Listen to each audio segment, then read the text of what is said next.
Novelinha, um espaço onde cabem todos os temas que atravessam uma vida.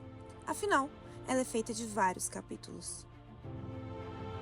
Mas então, eu conto ou você conta? Fala, galera! Mari por aqui. Como é que vocês estão, meus musers? Sejam muito bem-vindos ao nosso quadro Novelinha. E como o próprio nome já diz, aqui vocês acompanham uma única história dividida em capítulos, narrada normalmente em primeira pessoa, com as palavras de quem viveu tudo aquilo. Diferente dos nossos relatos tradicionais que começam e terminam no mesmo episódio. As novelinhas, a gente normalmente mergulha mais fundo nos detalhes e acompanha cada acontecimento aos poucos. Se você é novo aqui, hoje é o último capítulo da nossa novelinha, que tem 3 capítulos. Se você chegou aqui no terceiro de paraquedas, volta lá no primeiro e no segundo que já saiu para você maratonar e entender o que acontece nessa história aqui. Antes da gente começar, eu sempre quero deixar aqui, se tiver, né, um alerta de conteúdo sensível. Como as novelinhas costumam abordar temas mais delicados e trazer mais descrições, é importante deixar esse alerta e pedir que preferencialmente escutem de fone. Hoje, gente, excepcionalmente, eu vou contar o terceiro capítulo dessa novelinha em terceira pessoa, como normalmente vocês já estão acostumados nas outras histórias. Por quê? Porque a primeira parte a gente escutou o relato do lado do Miguel. E no segundo capítulo, a gente escutou o relato pela visão do Gabriel. Como nesse terceiro e último capítulo a gente vai ter um pouco das histórias dos dois aqui mescladas, eu vou deixar então em terceira pessoa para não ficar muito confuso, tá bom? Então vamos lá. Só para a gente recapitular um pouquinho aqui o que aconteceu. Terminamos o capítulo 2 com o Gabriel dizendo que tomou uma decisão que mudaria a vida dele. Depois do Miguel se declarar, praticamente se declarar para ele naquele dia da biblioteca, que foi assim que a gente terminou o capítulo 1, o Gabriel mostrou para a gente o porquê dele ter levantado e não ter falado nada e ficado um pouco na dele para tomar uma decisão muito importante para ele. E foi assim que a gente terminou, com Gabriel entrando na sala do reitor do seminário para falar algo importante. Bom, não foi uma decisão fácil e não foi uma decisão rápida. O Gabriel teve que refletir muito, muito. Ele ficou meses, né, pensando em como seria a melhor maneira dele terminar essa etapa da vida dele sem ter aquele sentimento que ele estava abandonando Deus, que ele estava abandonando a igreja, abandonando a fé. E quando ele conversou com o reitor dele, ele disse apenas que ele já não tinha tanta paz para seguir rumo à ordenação e que seria desonesto da parte dele fazer uma promessa daquele tamanho enquanto ele ainda carregava tantas dúvidas, principalmente, gente, sobre o celibato dele, o que ele representa, né? A gente vai falar um pouco disso mais para frente. Então, o Gabriel também não queria, com esse ato de sair do seminário, tirar o direito do Miguel de escolher o que ele queria, ou atrapalhar o Miguel na caminhada. Por isso que ele se afastou um pouco também. Ele não queria ser o responsável, sei lá, pelo Miguel largar tudo e fazer alguma escolha que no futuro ele pudesse se arrepender. O que o Gabriel almejava, independente da reação do Miguel ou não, era fazer o certo para ele, a verdade e a honestidade que era importante para ele viver e seguir a vida dele. Quando ele contou das dúvidas que ele já vinha também antes conversando, né, com eles, e os reitores falando que é normal você sentir desejo. É para isso mesmo que serve o tempo no seminário, para você ir se acostumando e vendo se realmente aquilo é para você, para ver se realmente ser padre é algo que você vai conseguir mesmo desempenhar, se isso é mesmo a sua vocação. E os formadores tentaram ajudar o Gabriel. Ele já estava quase no último passo, faltava pouco tempo para ele começar já até, gente, até batizar. Ele não estava celebrando missa ainda, mas ele já ficava no altar, já ajudava ali na liturgia. Ele já tinha passado do título de Ali na teologia são 3 fases que você encontra dependendo do seminário. Então tem o acólito, não, tem o primeiro que agora eu não lembro qual é, e depois tem acólito, e ele já estava ali em diácono. Sem contar o tanto que ele era querido por todo mundo lá dentro. As pessoas tentaram ajudar o Gabriel, pediram um tempo para ver se era isso mesmo que ele queria. E durante, né, esse tempo onde eles propuseram um período de discernimento, o Gabriel até refletiu, mas ele já estava bem certo do que ele precisava fazer. Gabriel já havia decidido. Como eu falei, não porque ele escolheu o Miguel, mas agora ele entendeu que antes de escolher qualquer caminho, ele precisava parar de fingir que ele ainda era o mesmo homem que havia entrado naquele seminário anos e anos antes. Passado ali alguns dias, poucas semanas da conversa dele com o reitor, o Gabriel deixou o seminário. Foi uma despedida muito triste para todo mundo dentro do seminário. Mas o Gabriel, ele tinha um pouco de vergonha ainda. Então ele não saiu dando tchau para todo mundo, se despedindo.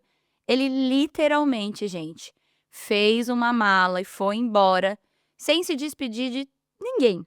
Ele se despediu da forma dele, sem avisar as pessoas que ele estava saindo. Em paralelo a isso, como é que foi que o Miguel recebeu a notícia da saída do Gabriel do seminário? Da pior maneira possível. Ele passou dias se culpando, orando, passou até em abandonar o seminário também. Mas ele não ia tomar uma decisão baseada em algo que ele ainda não sabia o que estava acontecendo, era tudo muito confuso. Diferente do Gabriel, que já tinha uma certeza no coração. O Miguel ficou com o coração apertado porque ele não conseguiu dar tchau para o Gabriel. Ele não conseguiu conversar com ele. E aqui a gente está falando de uma época que não tinha celular. Era difícil falar com as pessoas. O reitor do seminário disse apenas que o Gabriel havia discernido que a sua vocação era outra. No seminário não tinha fofoca, escândalo. Ele simplesmente foi embora. E o Miguel, ele ficou por muito tempo se sentindo culpado. Até mesmo acreditou que ele tinha acabado com o sonho de um homem que estava prestes a se tornar padre. E nas semanas seguintes à saída do Gabriel, foram os piores dias do Miguel dentro do seminário. Ele percebeu a falta que o Gabriel fazia, não só dentro do seminário, mas no coraçãozinho dele, né, gente? O Gabriel, quando ele deixou o seminário, empacotou a Bíblia, o terço dele, os poucos pertences, alguns livros e o violão querido. O violão, a música, que é algo que acompanhava ele desde criança.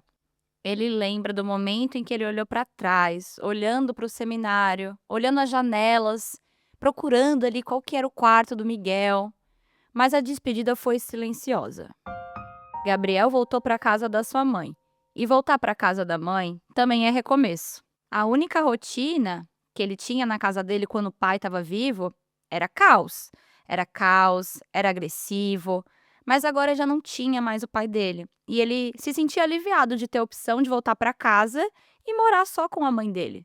Por um tempo. Porque quando você mora longe dos seus pais e você tem uma disciplina, uma rotina, uma vida muito diferente deles, voltar para a casa dos pais é difícil a gente se adaptar de novo. E por mais que o Gabriel estava gostando de morar com a mãe dele de novo, ter ficado tanto tempo longe dela, ele queria o cantinho dele. Ele queria procurar um emprego, ele queria ver o que ele ia fazer da vida, procurar a vocação de verdade dele. A casa dele era tão silenciosa agora, um silêncio que nunca fez parte da casa dele antes. E curiosamente, aquele silêncio agora era tudo que ele queria, porque ele estava acostumado também a momentos de silêncio praticamente o dia todo. Passado algumas semanas, o Gabriel conseguiu um emprego. Ele conseguiu um emprego muito bom, gente, como professor de música, num projeto social ligado à paróquia da cidade.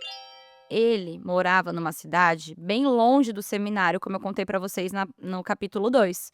Agora ele procurou ali o seminário local e se dispôs a ensinar música. Ele ensinava, ele ganhava um dinheirinho ali também como professor, mas ele também ensinava algumas crianças carentes, com o próprio violão, o próprio teclado também, e um pouco de canto, que não era lá essas coisas, mas ele gostava. E era estranho perceber que, mesmo fora do seminário, ele ainda encontrava Deus exatamente no mesmo lugar onde ele tinha encontrado quando ele era pequeno, na música, na fé. 2 meses tinham se passado. Agora, com um pouco mais de alunos, ainda vivendo da música, muito feliz, mas sempre, sempre, sempre pensando no Miguel. Todos os dias, todos os momentos. Foi quando ele decidiu escrever uma carta para o Miguel. Uma carta para explicar o porquê que ele tinha saído daquele jeito, para contar para o Miguel como é que estava a vida dele fora do seminário, como que ele estava vivendo tão bem, né? Curiosamente, ele estava vivendo bem, ele estava feliz. Ele não estava se sentindo culpado de ter saído. Ele estava se sentindo culpado de ter deixado o Miguel lá dentro dessa forma. Porque aqui, né, eu tô falando o que aconteceu, né? Como que foi viver um pouco depois do seminário. Mas, gente, Gabriel pensava em Miguel 24 horas. Ele estava apaixonado. Foram várias tentativas até que o Miguel conseguisse rascunhar alguma coisa decente que fosse válida para mandar para o Miguel. E ele escreveu a primeira carta dele mais ou menos assim. Eu vou resumir aqui, tá? Miguel, se essa carta chegou até você, é porque finalmente eu tive coragem de enviar. Eu não espero resposta. Acho até melhor que talvez você nem responda. Eu só queria que você soubesse que eu tô bem. Ainda acordo antes das 6 da manhã todos os dias sem despertador. Rezo todas as noites. E continuo desafinando quando tento cantar sozinho sem você. Sinto sua falta de quando me dizia que eu estava fazendo a segunda voz errada. Me desculpe por nunca ter tido a coragem de te responder. Me desculpe por ter ido embora sem falar com você. É que naquele momento eu ainda não estava pronto para dizer para você, eu também. E sim, a carta chegou até o Miguel. Ele sabia o endereço do Miguel. Mas o Miguel só descobriu o endereço do Gabriel naquela carta.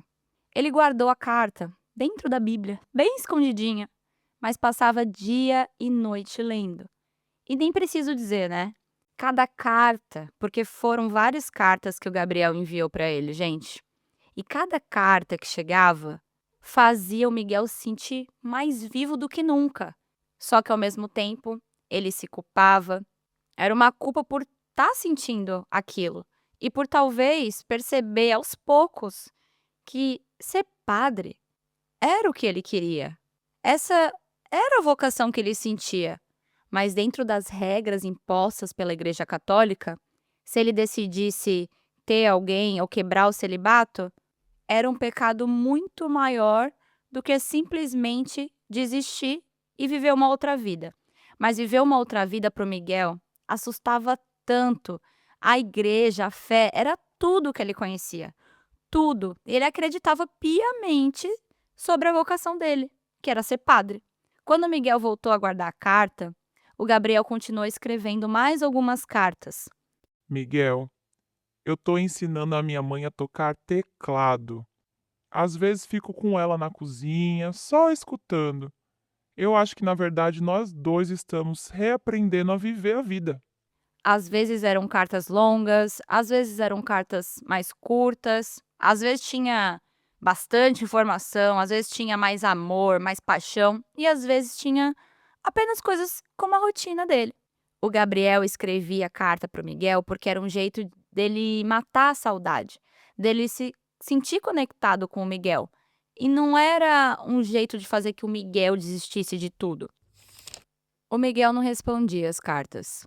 Ele aguardava ansiosamente pelo dia do correio, mas ele não respondia. As cartas, na verdade, passaram a fazer parte da rotina dele.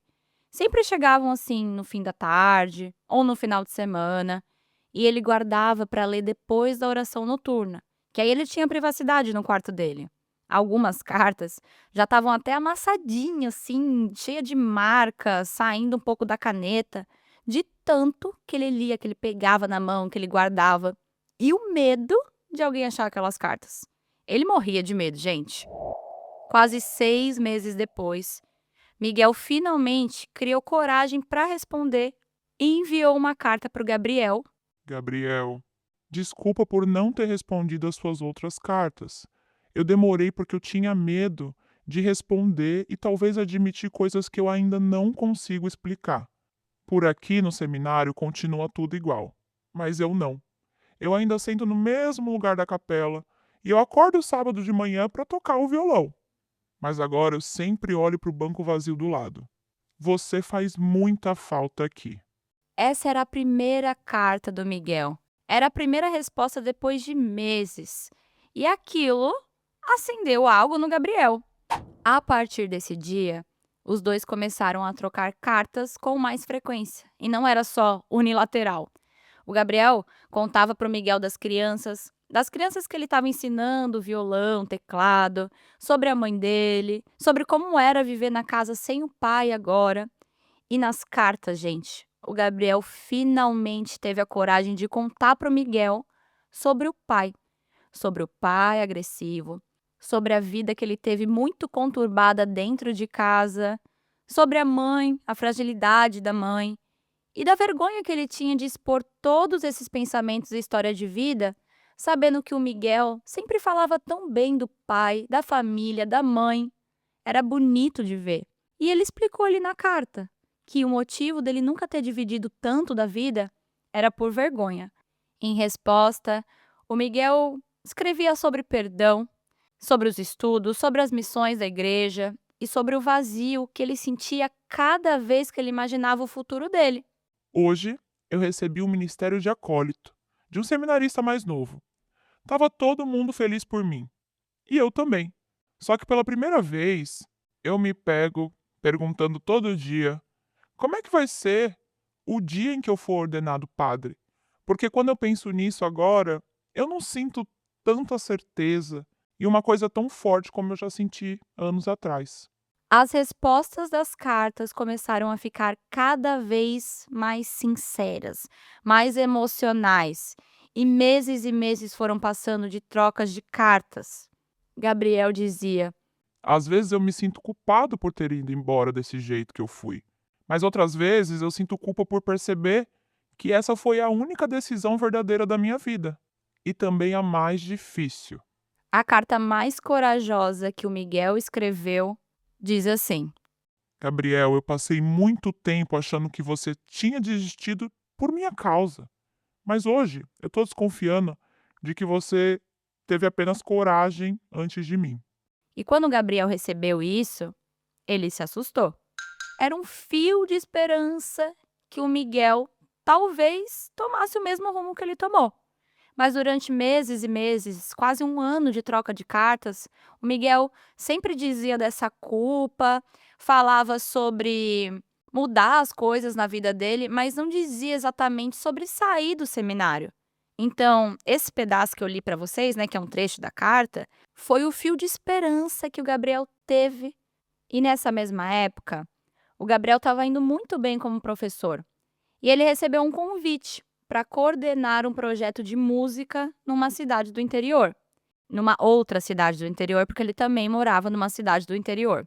E aqui a gente está falando de cidades com pouquíssimos habitantes, tá? Pouquíssimos, tem nem lotérica. A proposta que ele estava recebendo era para ele ajudar com um coral infantil, ensinar música para as crianças que estavam em situação de vulnerabilidade. Não seria um projeto muito longo, ele ficaria 6 meses e depois ele voltaria para a cidade dele ou entraria em outros projetos caso ele decidisse assim. E esse era exatamente o tipo de coisa, o tipo de vida que o Gabriel queria construir para ele. Ele sempre quis trabalhar com música, projetos sociais e ficar perto da fé, ficar perto da igreja. Ele sair do seminário não significa que ele largou Deus. Ele queria construir alguma coisa diferente que ainda impactasse o mundo para o bem. E na última carta antes da mudança, o Gabriel escreveu para o Miguel.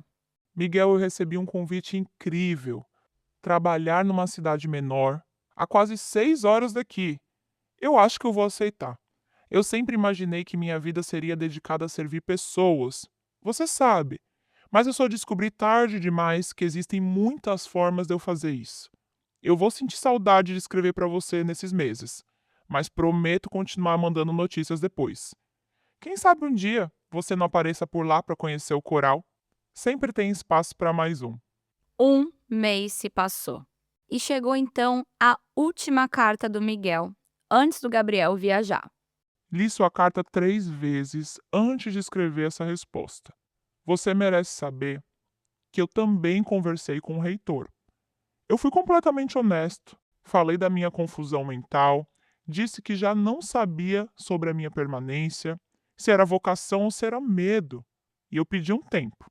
Eu não sei exatamente o que vai acontecer comigo agora, mas pela primeira vez em muito tempo eu senti um tipo de alívio quando eu terminei aquela conversa, como se eu estivesse sendo fiel a mim mesmo, de verdade. Percebo que eu sinto sua falta todos os dias ainda, mas agora eu já não sinto mais culpa por isso. Desejo muita sorte no seu novo projeto e eu espero de verdade que um dia a gente se reencontre. Essa última carta mexeu extremamente com o Gabriel. Ele tinha esperança, mas ele não queria ser o único culpado ou se sentir culpado por ter mexido em alguma coisa na vida do Miguel que parecia ser tão certa, que era a vocação dele. O Gabriel fez as malas. Ele ficaria 6 meses num alojamento da igreja, ajudando essas crianças, fazendo esse projeto social. Não como seminário, né, gente? Ele ficaria num alojamento que não é bem na igreja, mas enfim, gente, coisas aí de igreja, de projetos sociais, Criança Esperança Vibes, tudo isso aí. Eu não sei dizer, essa história que tem muitos e muitos anos, né? E se passou numa cidade do interior bem pequena. Ele iria viver uma vida simples, com as coisas dele, iria de ônibus para lá. Então, no dia que ele foi viajar, ele arrumou a mala, colocou o violão ali nas costas, o teclado dele também, e ele foi. Ele foi para cumprir a real vocação dele, a música, o amor que ele sentia por ajudar as pessoas. Ele só estava fazendo isso de uma forma diferente agora. E passados ali mais ou menos 2 semanas, que o Gabriel já estava instalado, já tinha começado a dar algumas aulas de violão, já estava ajudando no coral também. Um dia ele estava voltando para casa, né, onde ele estava, no alojamento, voltando ali do mercado. E quando ele chegou na porta ali da igreja, como eu falei, não era igreja, era um alojamento da igreja. Mas quando ele chegou ali na porta do alojamento com as compras na mão, ele avista o Miguel. O Miguel, que estava também com uma mochila nas costas e com um violão. O mundo parou em câmera lenta. Silêncio por vários segundos. O Gabriel foi o primeiro a sorrir. Miguel, o que você tá fazendo aqui? Eu achei que você fosse mandar uma outra carta. Eu também. Mas eu queria falar isso olhando nos seus olhos. Eu também saí do seminário, Gabriel. E a primeira coisa que eu fiz quando eu saí de lá foi te procurar, naquele endereço das cartas. Conversei com a sua mãe. Conversei tanto e tanto com ela que eu acabei contando tudo para ela. Já que você me disse nas cartas que a sua mãe já sabia da sua orientação sexual. A sua mãe me acolheu muito. E eu disse para ela que eu queria te ver, que eu queria ir atrás de você. Mas era uma surpresa, por isso não mandei nada para você antes. Gabriel, você disse que ainda tinha espaço para mais um nesse coral e nesse projeto social. Será que ainda cabe mais um? O coração do Gabriel estava no chão e batendo, que parecia que o peito dele ia explodir. Era a primeira vez desde que eles se conheceram e depois entenderam que, de alguma forma, eles se gostavam, que eles não precisavam esconder quem eles eram de verdade. Os dois entendem que a maior demonstração de fé não é permanecer exatamente onde você imaginou que a sua vida ia ir, né? Onde você imagina chegar ou imagina estar. É ter coragem, na verdade, de admitir que Deus pode conduzir a sua vida por um caminho completamente diferente daquele que você planejou para você mesmo. E foi isso que aconteceu aqui nessa história, né?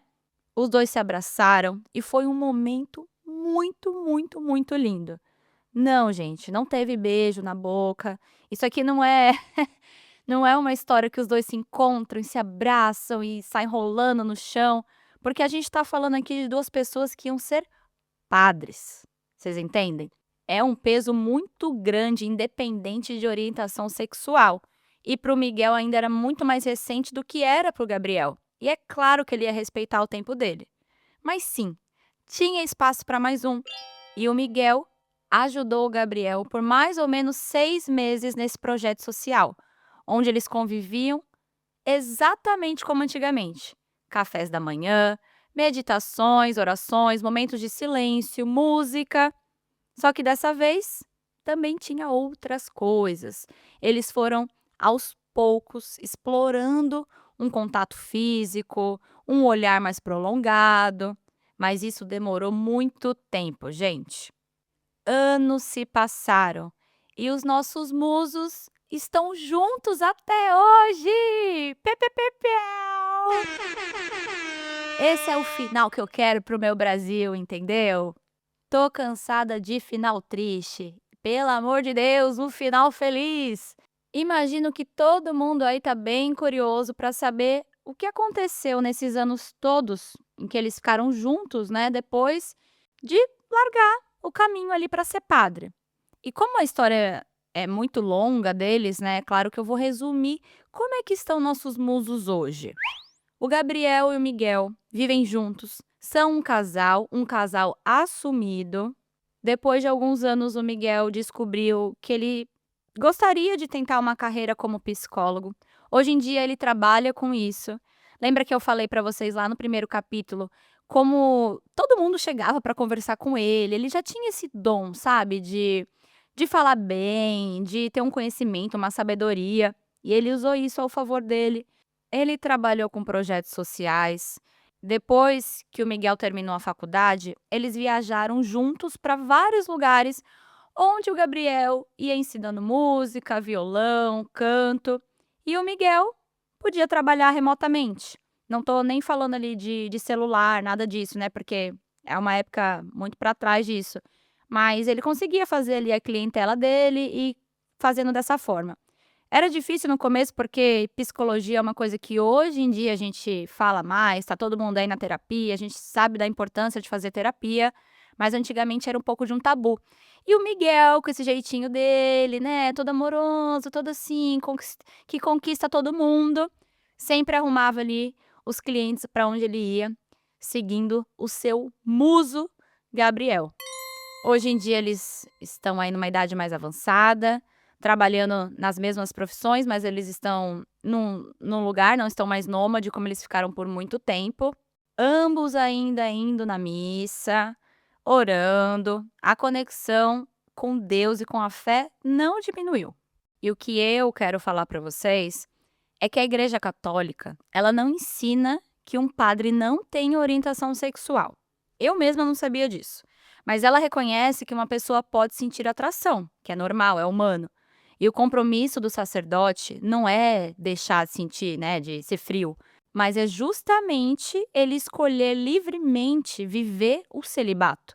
O problema para a igreja não é a atração em si, mas como ela é vivida, né, a forma que ela é vivida, que é no toque, no sexo, enfim.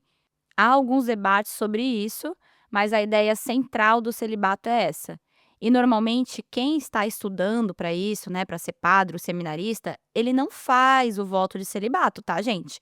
Ele só assume oficialmente esse compromisso na ordenação presbiterial, que é um pouco antes dele se tornar padre. Por isso, durante os anos no seminário, a pessoa está ali discernindo se ela vai ou não conseguir viver isso. E para ele, gente, não foi sobre orientação sexual, foi sobre celibato e sobre a verdade de viver uma vida que eles não estavam conseguindo sustentar. E esses anos dentro do seminário serviram para os dois verem que, apesar deles acharem que a vocação deles era essa, as regras que tinham ao redor ali não iam permitir que isso acontecesse. O que a igreja pede não é um sacerdote que tem ausência de desejos, é a liberdade para oferecer toda a própria vida a Deus. E o Gabriel percebeu que ele já não era mais livre para fazer aquela promessa, assim como o Miguel. E não é porque ele amava o Miguel, também, né? Mas porque ele descobriu que ele estava prometendo algo que no fundo ele não ia conseguir cumprir. Existe uma diferença muito grande entre abrir mão do amor e descobrir quem é o amor da sua vida. E o Gabriel descobriu, né? Os dois descobriram que eles eram amor, um da vida do outro. Isso era algo que eles não estavam dispostos a deixar passar.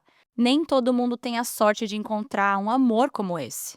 O Miguel, por outro lado, descobriu essa parte dele dentro do seminário. Uma parte que ele não sabia que existia, que era o desejo também em outros homens. E ele não entrou escondendo, ele não entrou para esconder, que nem o nosso muso, o Gabriel, entrou um pouco para esconder quem ele era. Ele entrou realmente porque acreditava que aquele seria o caminho. Mais tarde ele percebeu que ele ainda não se conhecia muito bem, que ele era ainda muito jovem e não conhecia o próprio coração. E hoje eles estão bem, eles escrevem essa história para que todo mundo veja que tem coisas muito mais complicadas entre o céu e a terra. Não foi fácil, aqui está super resumido, principalmente essa última parte, onde os dois trocaram cartas e cartas. As cartas começaram simples, até o Miguel responder, e aí foram se intensificando, até o momento do encontro, onde o Miguel surpreende o Gabriel. Se esse não é o amor da sua vida, aí, meu amor, já não sei. Aí já não tem, entendeu? Um dia difícil para os solteiros ao escutar essa história, mas também renova a fé na humanidade, não é não? E, gente, uma coisa que eu perguntei para eles é como é que foi viver, né, essa vida a dois, perto da igreja ainda, perto da comunidade, mas eles eram bem discretos, né? Demorou muito tempo também para eles morarem na própria casa juntos. A mãe do Gabriel, ela aceitava, né, essa relação, a mãe do Miguel também, e ter esse apoio da família também foi essencial para os dois, depois daquela caminhada em que eles já ficaram anos e anos se sentindo mal, se sentindo culpados. Agora, nos dias de hoje, é só alegria. E eles sabem que eles conseguem trazer essa vocação de outra forma. Ajudar os outros, fazer o bem, levar a palavra de Deus, pode estar presente em diversas profissões de diversas maneiras. Ufa! Essa é a história do Miguel e do Gabriel. Uma novelinha cheia de emoção que, me deixou com o coraçãozinho apertado. E aí, gente, o que vocês acharam dessa história de amor? Aliás, não é só de amor, tem muitas outras coisas aqui, né? A gente viu com detalhes aqui cada coisa que se passou dentro da cabecinha e do coração de cada um. E eu tô muito curiosa e ansiosa para ler o que vocês estão achando da novelinha. O que vocês acharam da história desses musos maravilhosos? Quais são as opiniões para as próximas novelinhas? O que vocês gostariam de ver? Qual tema? Quantos capítulos? Se tem alguma coisa que vocês acham que pode mudar, que pode melhorar?